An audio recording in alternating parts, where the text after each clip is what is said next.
संध्याकाळची वेळ होती. मी ऑफिसमधून घरी परतत होतो तेव्हा जोरदार पाऊस सुरू झाला. मी पाहिलं तिथं जवळ एक बंगला होता जो दिसायला खूपच आलिशान होता.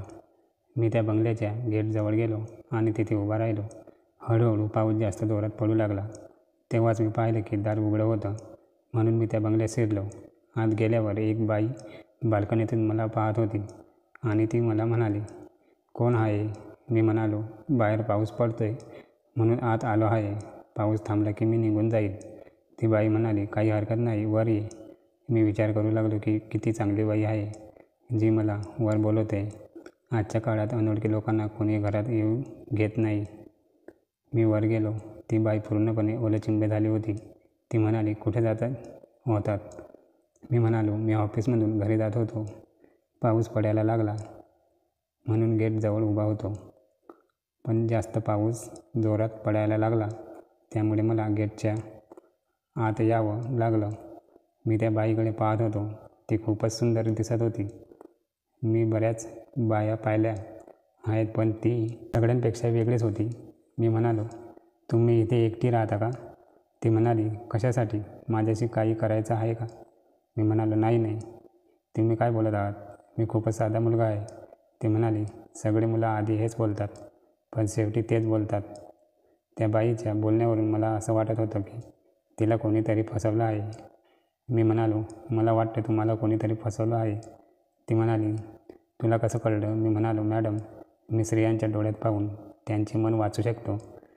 त्यानंतर ती माझ्याजवळ येऊन ती म्हणाली, "माझ्या डोळ्यात काय दिले आहे ते सांग." तेव्हा ती माझ्याजवळ आली. तेव्हा मलाही आवडले आणि मी तिच्या डोळ्याकडे पाहू लागलो. मी म्हणालो, "तुमच्या डोळ्यात मला तो दुःख दिसत आहे जो एखाद्या खूप जवळच्या व्यक्तीने दिला आहे." बोलता बोलता आम्ही दोघेही विसरून गेलो की आम्ही एकमेकांना पूर्णपणे अनोळखी आहेत. त्यानंतर त्या महिलेने सांगितले की मला तुझ्याकडून अजूनही आवश्यक काम आहे. तिने माझा हात धरला आणि तिच्या खोलीत घेऊन गेली. आत गेल्यावर तिने दरवाजा बंद करू लागली. मी विचारले, "तुम्ही दरवाजा का बंद केला?" ती म्हणाली, "माझ्या मनात खूप आहे ते सगळं करण्याचं." मित्रांनो, कथा खूप रोमॅन्टिक होणार आहे. शेवटपर्यंत नक्की ऐका. मी दिल्लीमध्ये राहायचो आणि तिथेच एका कंपनीत काम करायचो. मी ज्या कंपनीत कॉलनीत राहायचो तिथे एकापेक्षा एक सुंदर स्त्रिया राहायच्या. म्हणजे त्या कॉलनीतील स्त्रिया खूपच सुंदर होत्या. मी त्या कॉलनीत भाड्याने राहायचो. मी सकाळी 10 वाजता कामावर जायचो आणि संध्याकाळी 6 वाजता परत यायचो. असेच एक दिवस जेव्हा मी कामावरून परत येत होतो तेव्हा रस्त्यात जोरदार पाऊस पडू लागला. जवळच एक बंगला होता म्हणून मी त्या गेटच्या आत गेलो. जेव्हा मी आत गेलो तेव्हा एक स्त्री बाल्कनीत उभी होती. ती म्हणाली, "तू कोण आहेस?" मी म्हणालो, "तुम्ही काळजी करू नका. जसे पाऊस कमी होईल मी इथून निघून जाईन." ती मला वर बोलावू लागली. मी वर गेलो. ती स्त्री म्हणाली, "तुम्ही इथे थोडा वेळ थांबा. पाऊस थांबला की निघून जा." त्यानंतर मी थोडा वेळ तिथे बसलो. त्यानंतर ती स्त्री म्हणाली, "तुम्ही बसा, मी तुमच्यासाठी चहा बनवते." मी म्हणालो, "त्याची काही आवश्यकता नाही. तुम्ही उगीच त्रास करून घेऊ नका." ती स्त्री म्हणाली, "घरात आलेल्या पाहुण्यांना चहा पाणी दिलं पाहिजे. तुम्ही 2 मिनिटं थांबा, मी लगेच येते." ती जात असताना माझं लक्ष तिच्या मागच्या बागेत गेलं. तिला पाहून माझं मन ढळलं. मला घरात आणखी कोणी दिसत नव्हतं म्हणून मी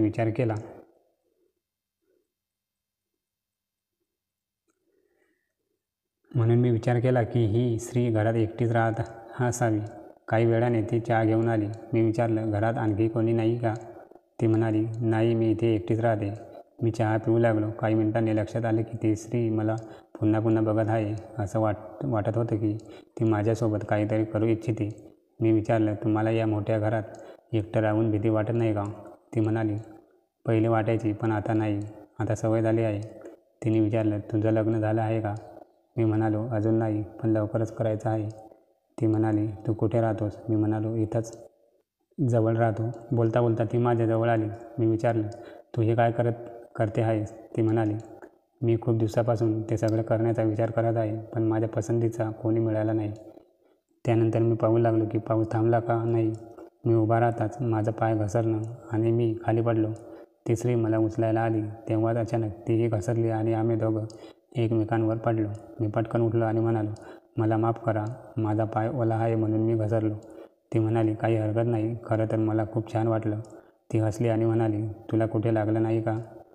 मी म्हणालो, नाही, मी ठीक आहे. आज जे काही माझ्यासोबत घडत होतं ते सगळं पहिल्यांदाच घडत होतं आणि मला खूप छान वाटत होतं.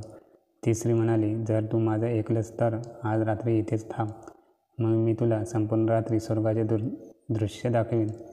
मी म्हणालो, माझंही खूप मन आहे.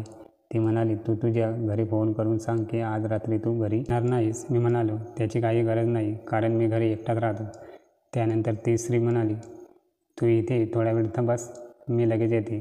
असं म्हणून ती खोलीत निघून गेली. मला माझ्या नशिबावर अजिबात विश्वास बसत नव्हता की आज मी एका बंगल्याच्या मालकीणीला आपल्या बासरीच्या सुरावर नाचवणार आहे. काही वेळानंतर ती परत आली. तिच्या हातात विक्सीची एक बाटली होती. मी विचारलं, हे काय आहे? ती म्हणाली, हीच तर आहे जी अनेक दिवसापासून माझी सखी बनली आहे. तिने 2 ग्लास पॅक केले आणि एक ग्लास माझ्या दिशेने वाढवून म्हणाली, हे घे, पिऊन टाक.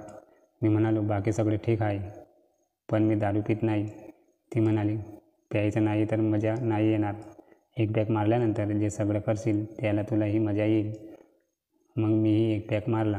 मी त्या स्त्रीकडे पाहून आश्चर्यचकित झालो, कारण माझा एक पॅक होत नाही तोपर्यंत ती 3 पॅक मारून बसली होती. आता मी पूर्णपणे नशेत होतो. मी म्हटलं, मला वाटतं तुम्ही खूप पिली आहे. ती म्हणाली, तेव्हाच तर पूर्ण मजा येईल.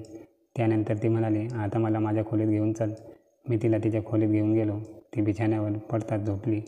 तेव्हा अचानक माझ्या मनात विचार आला की आता मला इथून निघून जावं लागेल, नाहीतर काहीतरी वाईट होऊ शकतं. मी तात्काळ तिथून निघून माझ्या रूमवर आलो. माझे खूप मन होतं, पण मी ती मोठ्या घराची स्त्री होती.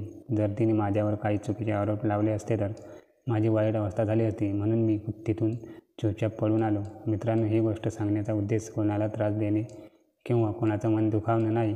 ही गोष्ट फक्त मनोरंजनासाठी आहे. ही गोष्ट पूर्णपणे काल्पनिक आहे.